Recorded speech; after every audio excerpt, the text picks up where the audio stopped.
morning and welcome to our coverage of the Israel-Hamas war. I am Bukola Koka, and coming up on the program, Israel's defense minister says Israel now in control of Gaza city center.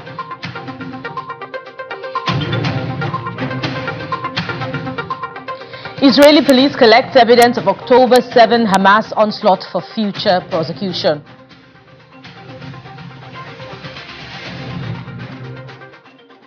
Plus, rain in war-ravaged Gaza brings floods, but also provides drinking water.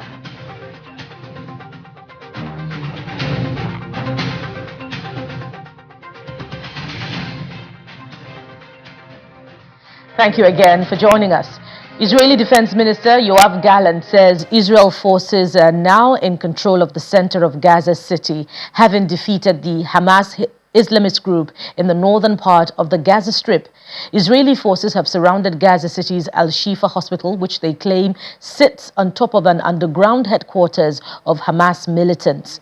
Hamas, Gaza's ruling Islamist group, denies fighters are present and warns that 650 patients and 5,000 to 7,000 other civilians are trapped inside the hospital grounds under constant fire from snipers and drones. It adds that 40 patients have died in recent days, including 3 premature babies whose incubators were knocked out. The Israeli army has released footage of its soldiers carrying out military operations and dismantling Hamas centers and capabilities it had built over the years in Al-Shati, Gaza. Strikes were also carried out on what Israel identified as Hamas targets in Gaza.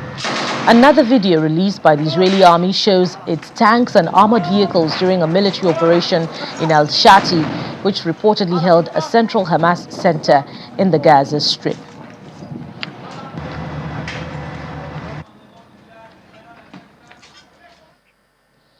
Yemen's Houthis, in turn, are claiming a launch of ballistic missiles against various Israeli targets. Speaking in a televised statement, the group's military spokesperson, Yahya Saria, says the launch comes just 24 hours after another Houthi military operation carried out strikes using drones on the same targets. The spokesperson added that the group would not hesitate to target any Israeli ship in the Red Sea or any location that falls within their reach, starting from the moment of the statement. And 2 Israelis have been injured by falling shrapnel after a rocket interception over Tel Aviv. The incident, which happened Tuesday evening, was reported by the ambulance service. Medics treated a 20-year-old man with shrapnel wounds and evacuated him to hospital in serious condition, as well as a 43-year-old female who was also hospitalized but is in moderate condition.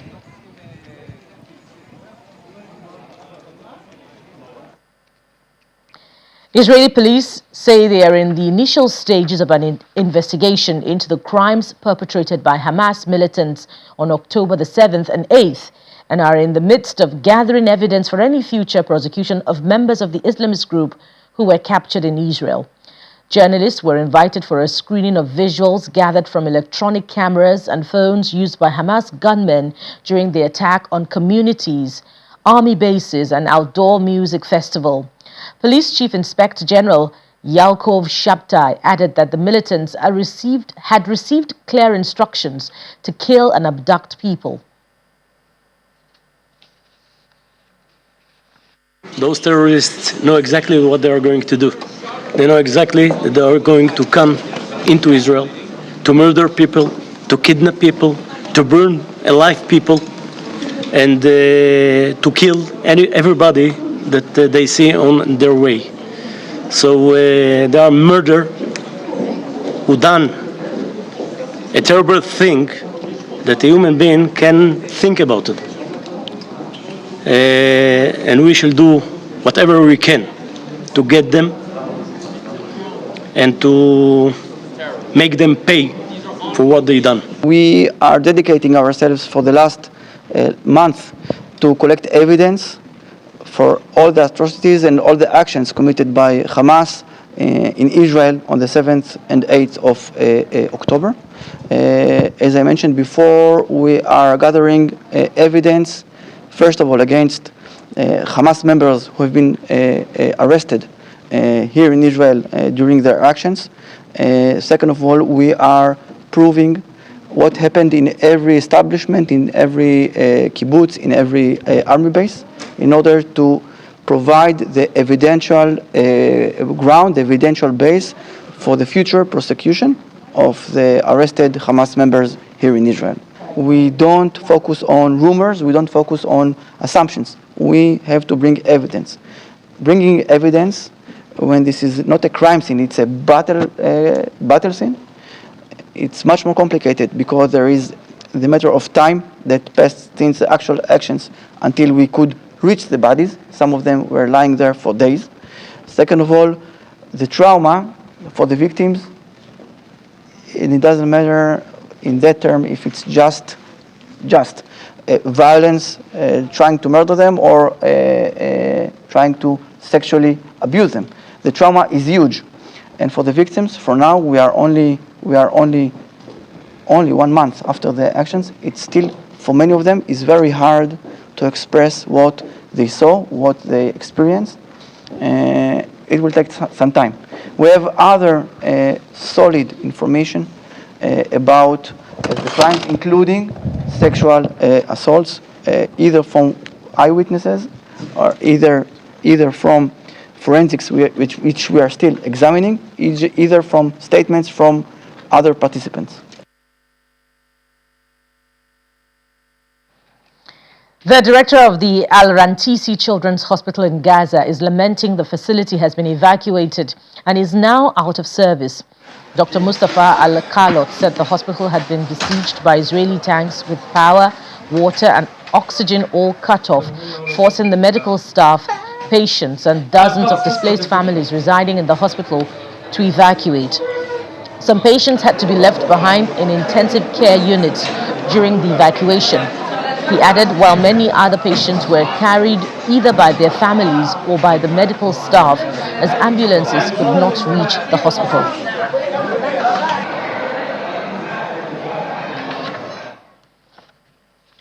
The World Health Organization, WHO, is impressed with staff of Gaza's Al-Shifa hospital for doing, quote, everything they could to care for patients despite being surrounded by Israeli forces trying to wipe out Hamas.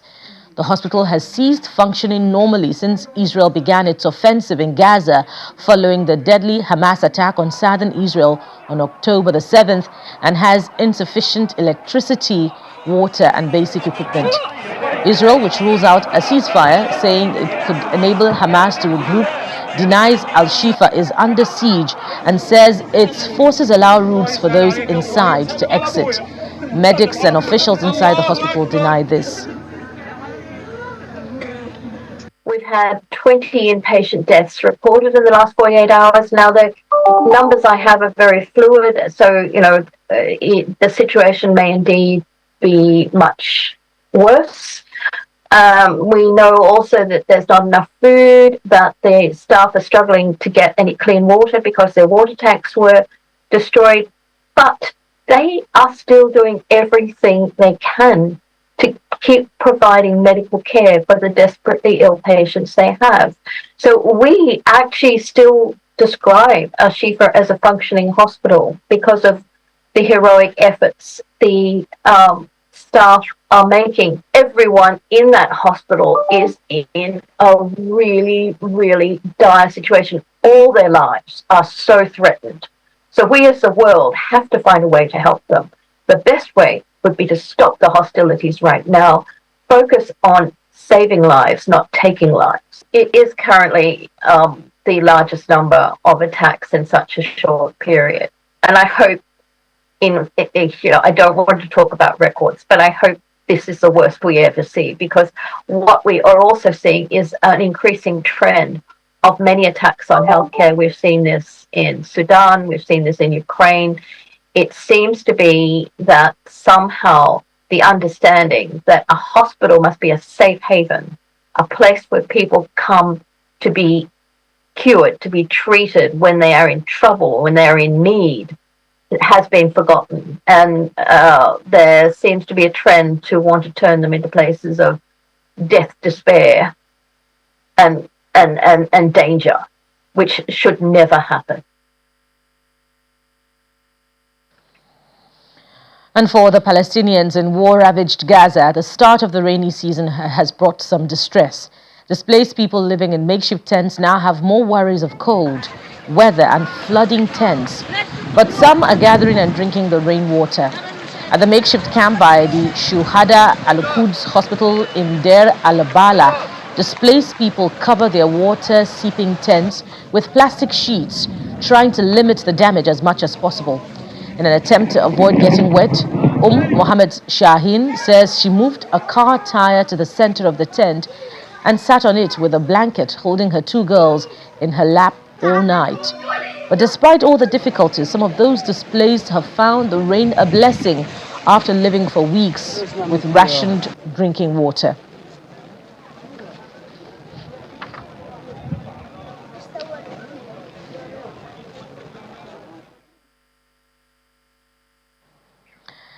Israel's Foreign Minister Eli Cohen is accusing the United Nations Secretary General Antonio Guterres of not being fit to head the global body, saying he has not done enough to condemn militant group Hamas and is too friendly with Iran.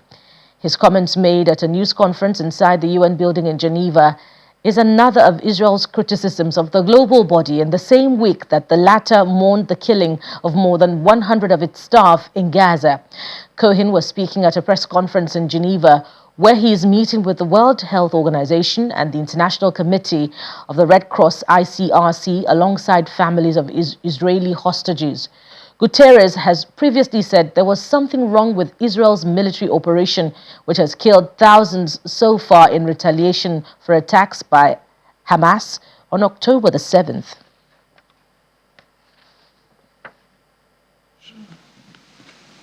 Does not deserve to be the head of the United Nations. Guterres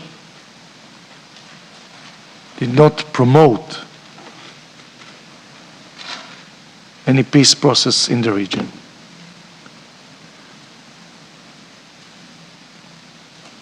Iran is a member in the UN, and she is calling for the destruction of the state of Israel. A country that calling for destruction for another one, she cannot be a member in the UN. And you can see how Guterres is sitting with them. And I think that Guterres, like all the free nation, should say clearly and loudly, free Gaza from Hamas. Everyone said that Hamas there was than ISIS. Why he cannot say it? The Red Cross should be more loud and clear with the statement and with the pressure.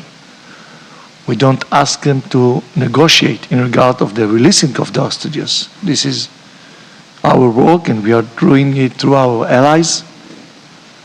But I think that the minimum is that the Red Cross will meet the hostages. The minimum that we will receive a proof of life, and the minimum that they will transfer the medicine to the hostages that are needed it.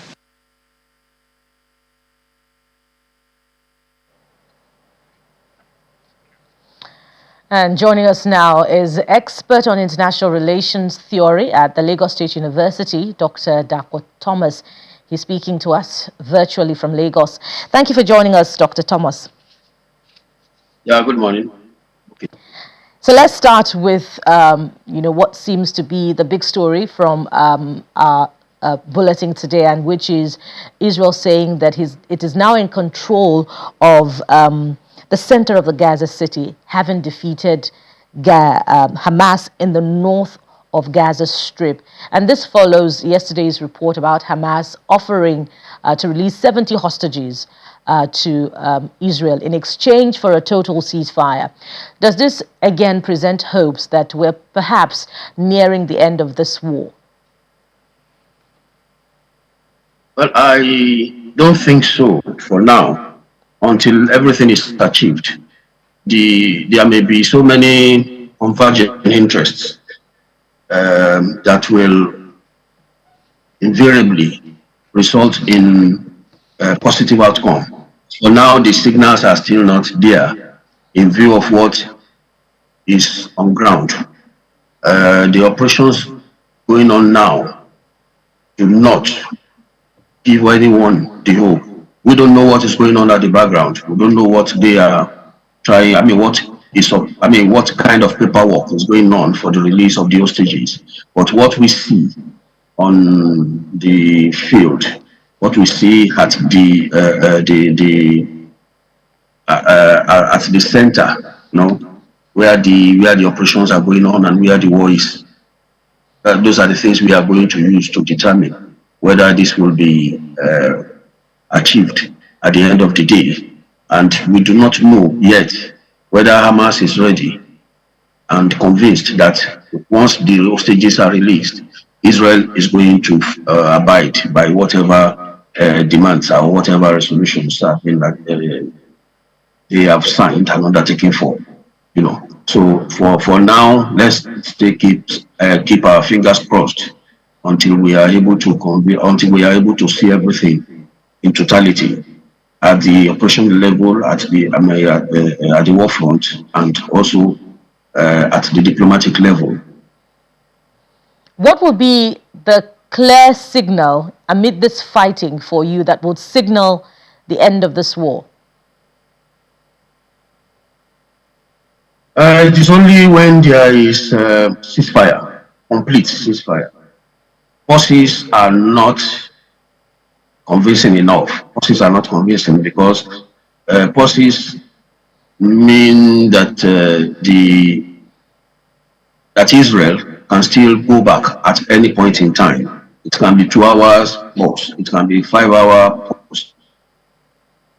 But could there be a ceasefire without 3 hours? So it depends. But when it is ceasefire, but Dr. Thomas, Dr. Thomas, yes. Could there be a ceasefire without the conditions demanded by both parties being met?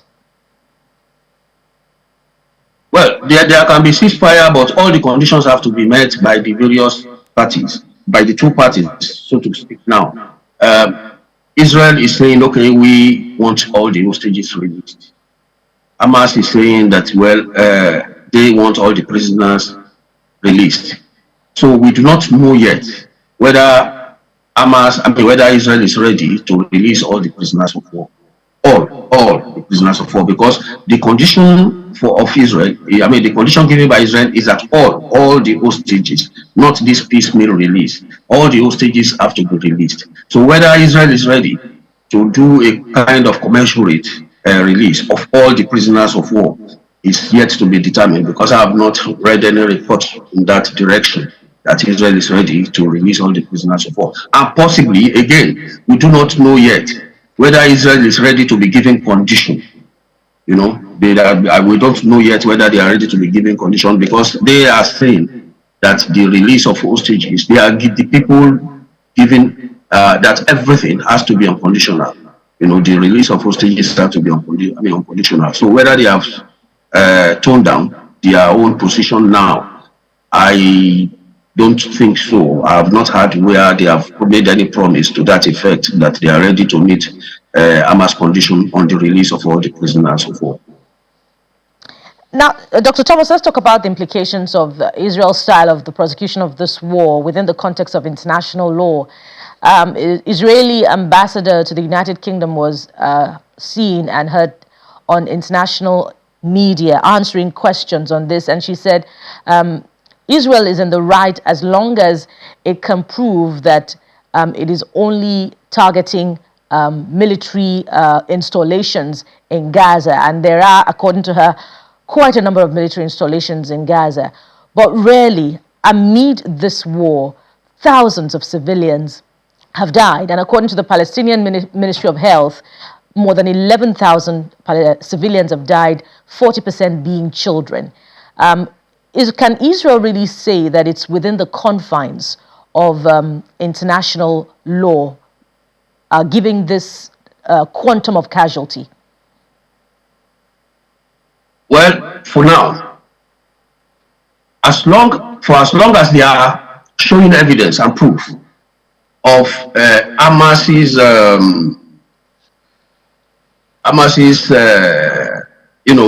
their own position, Hamas's position, or Hamas's kind of hide and seek, that all these, by the evidence they just shown recently about the Al-Shafi hospital that Hamas is constructing, or Hamas has constructed, and in fact they are using it as an operational base. They are using the tunnel underneath the hospital as an operational base. That is a convincing evidence. So for as long as that is happening and that hospital has been attacked, then that means that they are free from any war crime. Well, they still have to contest it. But for as long as they have shown evidence that their targets are military installations, military bases, and all sorts, so they are not liable for any kind of humanitarian violation, as far as I know. And that is what they are doing, and I think that is the motive behind this disclosure and behind this invitation of all pressmen, of most of these pressmen, to come and see the tunnel that they are talking about. You come and see what they are talking about, that they are not just attacking the hospital. If they have evidence, they have intel evidence to show that Hamas is using that place as an operational base, and that they were even attacking them from that particular hospital. They saw fire. They saw the enemy fire coming from that place, and they were able to trace it, and they are showing evidence. So it is now left for Hamas to prove that all these things that Israel is showing us is facade. That is not correct. So for as long as that is up for as long as Israel is showing this kind of evidence, then or whatever number of civilian casualties will still be regarded as collateral damage. However, it is not in Israel's image to continue to incur this kind of substantial number of collateral damage. Morally, it is not in their interest, and that is why they are trying to convince. But they will give you the impression that, look, what can we do, or how can we achieve our objective? And the objective is to decapacitate Hamas's military infrastructure. So if they have copious evidence, intel evidence, like what they have shown, and then they have refused to go into that place, you understand, on the basis that, look, this is a hospital, and then it will attract a kind of global condemnation. So what will happen? Hamas will continue to garner more strength, and then will be able to operate from that place and attack Israel, and attack the soldiers who are coming close in. Who are closing in on them. So these things are very complex, but it still depends on what evidence the UN has against Israel to try them for war crime. But for now, as long as Israel has all this evidence to show that the military, that Hamas is using civilian infrastructure to operate and to attack them, then those are military targets. Those are military targets as far as Israel is concerned. And I wonder how we can separate, the attitudes within Gaza itself from the approach of the Hamas to fighting this war. And since you talked about the Al-Shifa hospital, I'd like us to, turn our lens on that again. Prior to the release of this evidence by the Israeli Defense Forces, the health authorities at the hospital had denied that Hamas was using that place as a base, as a military base. And now we have this.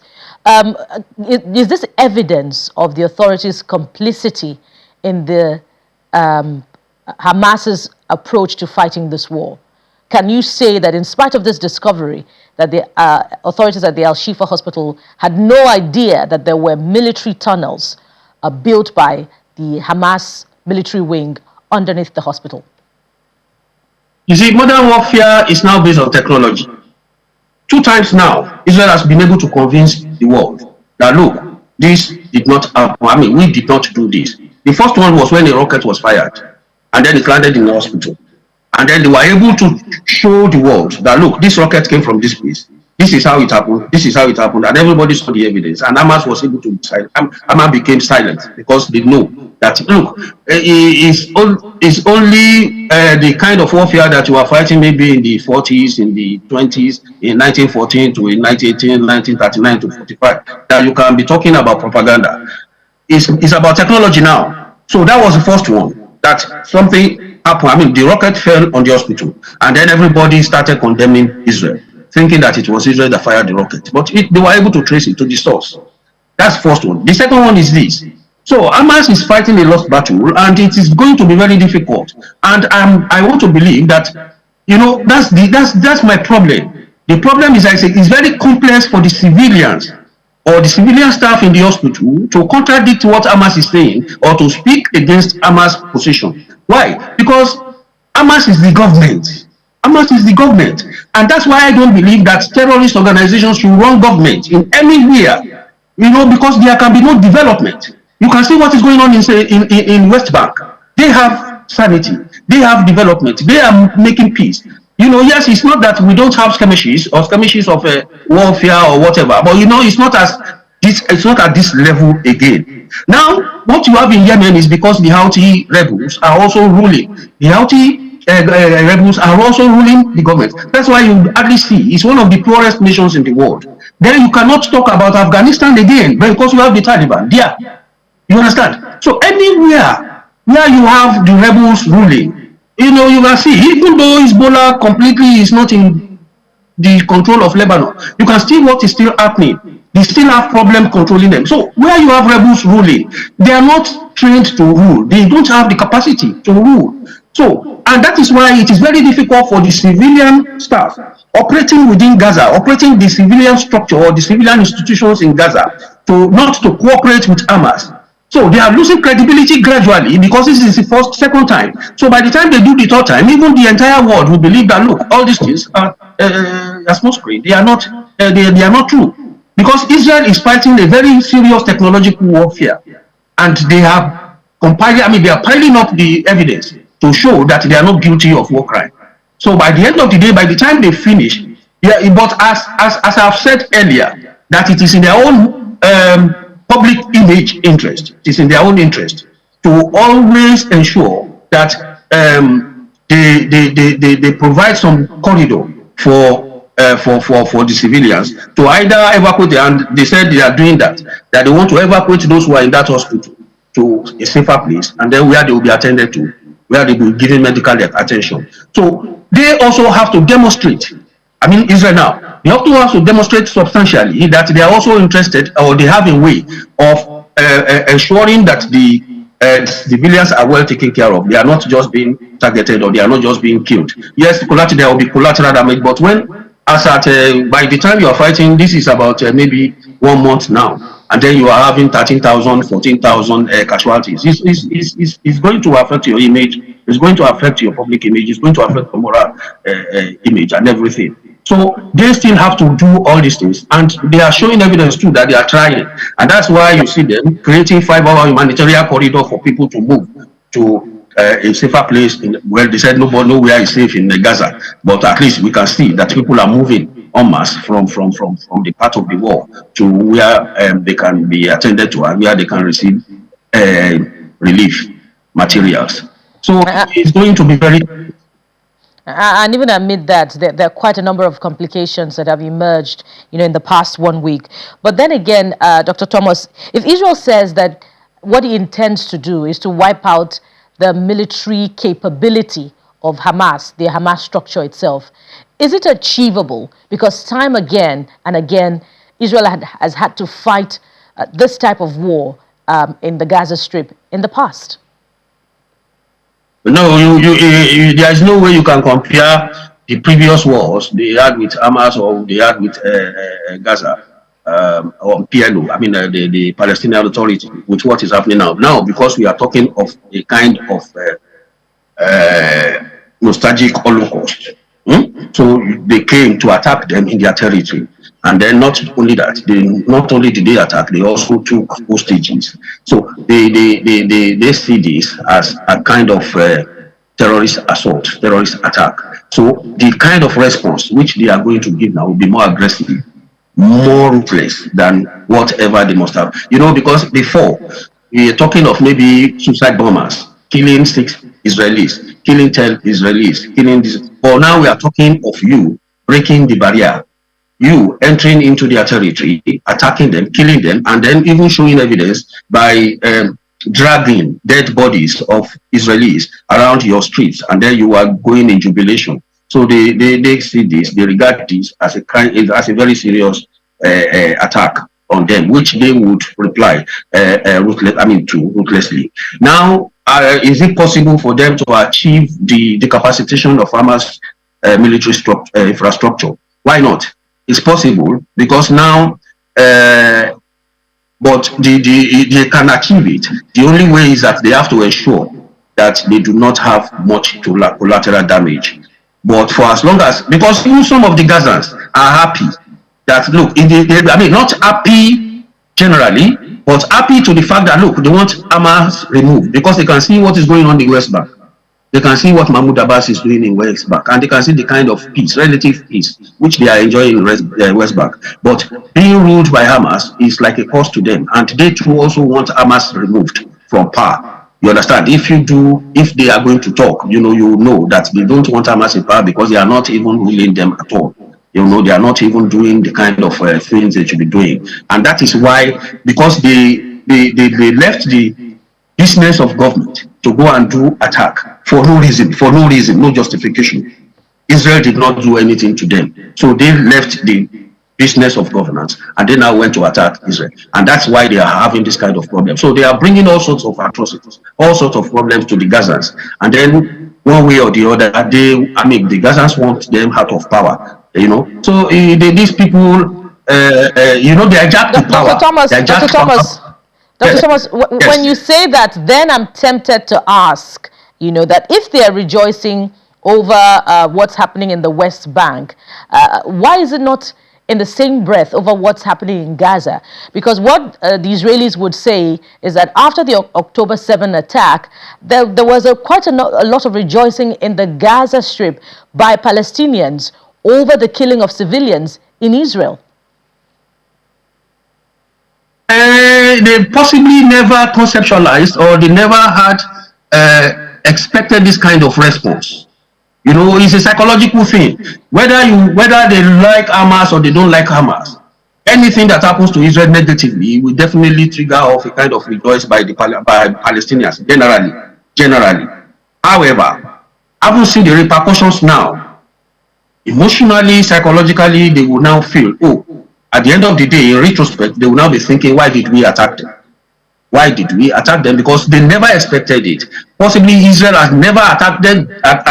Israel has never had this kind of attack against Gaza from time immemorial. And now they are saying that even with global condemnation, global uproar, Israel is still continuing. In the past, Israel will have moved away. Sometimes, even like 2006, thereabout, you saw US asking Israel to leave. But now it's very difficult to ask Israel to leave Gaza because they have a mission. And the mission is to decapacitate and to even obliterate completely the Hamas military infrastructure in order for them to ensure that, look, there will be peace in their own territory, and they don't want to live alongside a neighbor that will continue to be a terror to them. So that's why they are saying they want to decapacitate. That they said they know two people that will not rule Gaza: one, Israel, and two, Hamas. So they want to remove Hamas as a government. And then I don't know what the United Nations or the Security Council would do. That all these things. I guess it's that kind of hatred, within historical brothers that, they need to heal from. And, it's a Herculean task. But don't answer that. Let's leave our conversation there for now. We thank you very much, Dr. Daa Thomas, for your time and contribution on the program today. Dr. Daa Thomas is an expert on international relations theory who practices at the Lagos State University. Thank you so much for your time. Thank you. And still to come on the program, the United States is saying it would like to see safe evacuation for patients at Gaza hospitals. That's after the break. Join us again.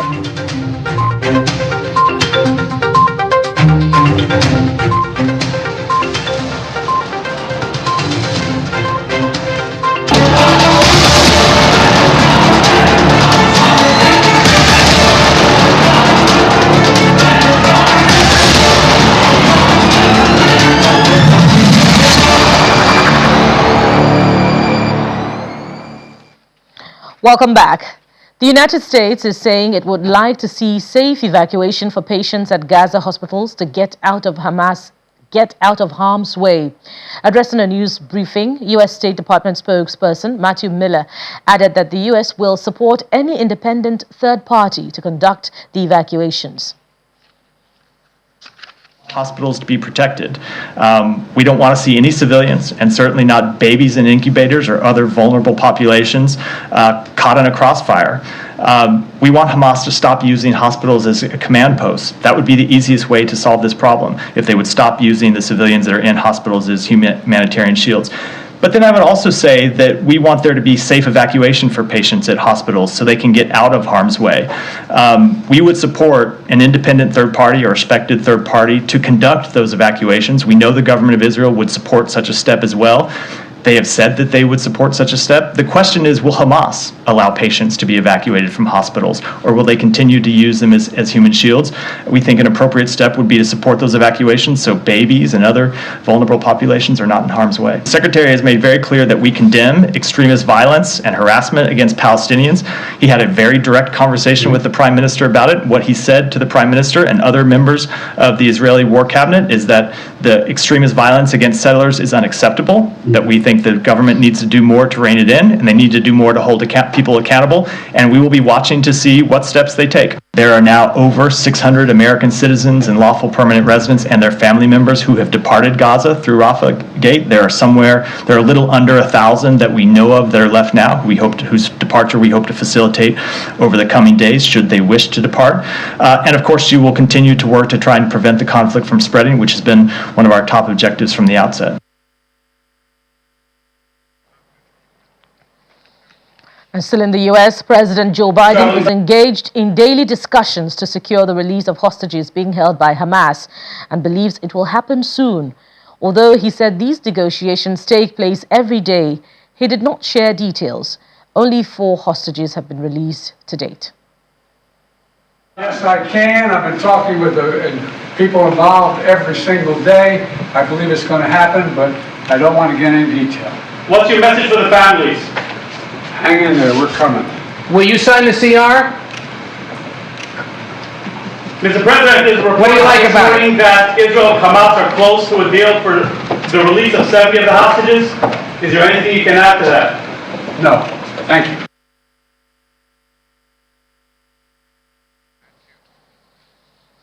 And we're now being joined by an expert at the Center for Global Studies Strategy 21, Ukraine, XXI, I believe, Dr. Enena Sneer. Dr. Sneer is speaking to us virtually from Florence in Italy. Thank you so much for joining us from on the program today. Good morning, and thank you for the invitation.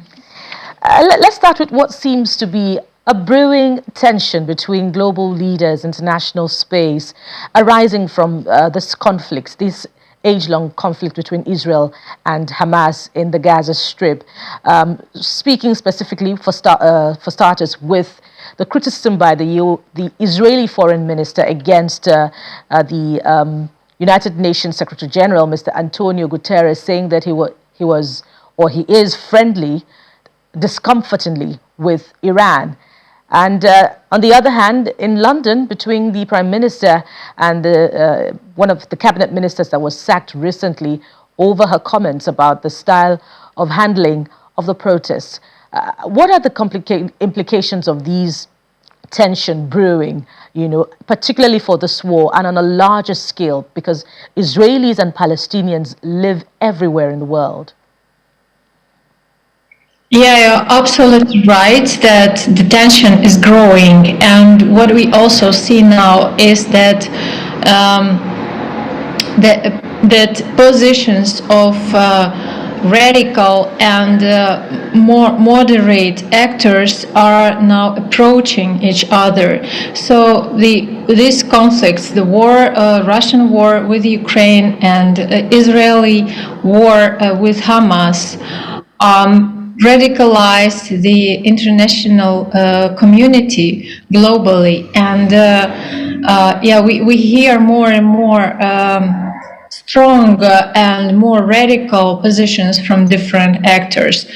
And we also see how populations and different social groups in many countries are also radicalized because the conflict is going on, people are suffering, and the people feel on one hand, people feel empathy to those civilians who are suffering. On the other hand, yes, people feel some injustice, and this injustice is to be resolved. Without this conflict will go and go on. But it's to me, I right now I see it's like there must be a solution, but right now everything becomes more and more complicated, and my vision that we will see more difficult times in future, and we have to be prepared for that, definitely. Now, just one more relating to that.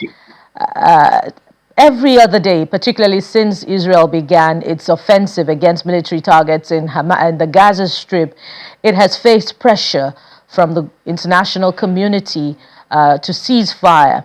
And have you seen a balance in the condemnation of the Israeli style of prosecution of this war with, what should expectedly be a condemnation of the style of Hamas as well? Personally, I haven't seen, unfortunately, this balance. Yes, the atrocities of Hamas are and have been very brutal, and Hamas openly declared that was a provocation directed at Israel to make Israel start big military operation in Sector Gaza, and then to provoke other Middle East actors, Arab countries, and other global actors to participate in this war. Intention of Hamas was to provoke the big and terrible war in the Middle East. And to drag in this war as much actors in the Middle East as possible. Right now, this situation is limited to Israeli operation in Sector Gaza, but I would say that what Israel it should have been done according to international law, it should have been done different way. And there should have been found other solution. But what we see now is the helpless position of the UN, unfortunately, as it was the same, and it is still the same according to Russia war in Ukraine. The United Nations, unfortunately, doesn't have enough of capabilities and abilities to stop this aggression. The same as to Israeli operation in Sector Gaza. It's as I heard, and I agree to a large extent with that it is. It looks like revenge, and it is revenge. But this revenge from Israeli side, it brings it causes a lot of civilian casualties. And there should have been applied another internationally invented mechanism to stop Hamas and to stop these civilian sufferings in Sector Gaza.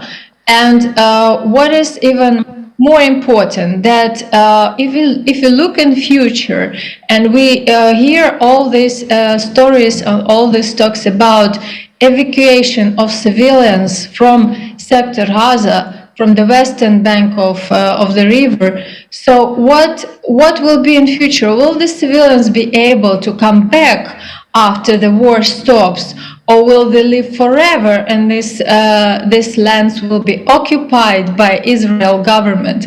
So this is the question. And if such as is a plan of Israel to occupy these lands and to make civilians, Palestine civilians, live forever, then it's a war crime. So we have to remember about that. And certainly I really hope that the international community will find some smooth way and some better way to solve this terrible conflict what is going on. We've had that part of the conversation earlier on, just before you joined. Now, if this gaping imbalance in the condemnation of what's happening in the Gaza Strip is there, what does it also have, in terms of implication as well for particularly Israelis all over the world? There is a huge concern as a result of this about what's happening in the United Kingdom, where pro-Palestinian protests are ongoing and they're chanting jihad slogans against Israel. How can the international community help stem the tide in anti-Semitism that seems to be growing in most parts of the world as a result of this war especially? I do not have answer for this question, because the whole all this radicalization of the population, of communities in different countries, they have many many roots and many sources. To some extent, they're provoked by radical movements, by Islamist movements who intentionally grow these feelings of radicalism among their followers. And we hear different very radical and very negative, not only anti-Semitic, but also anti-Christian slogans among these protests, from these Protestant demonstrants. But many people go to the streets because they feel empathy to the civilians in the Gaza Strip. So the solution to stop this growing anti-Semitic, and I would also say anti-Christian and anti-liberal to some extent movements, because it's all like a horrible, some kind of terrible knot. It's all very much intertwined and interconnected. So the solution is the just peace in the Gaza Strip.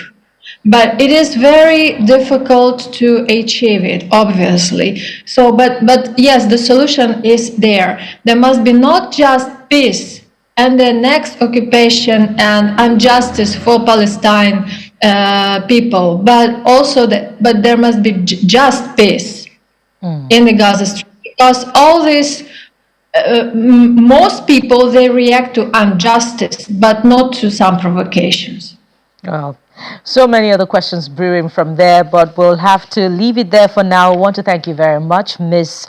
Dr. Enena Sneer, an expert at the Center for Global Studies and Strategy in Ukraine. Thank you so much for your time and contribution on the program. Thank you. Have a good day. And you too. And still to come on the program, killed by Hamas and inspired by rocket attacks, late Israeli filmmakers' work screened for the public. More details later. Join us again.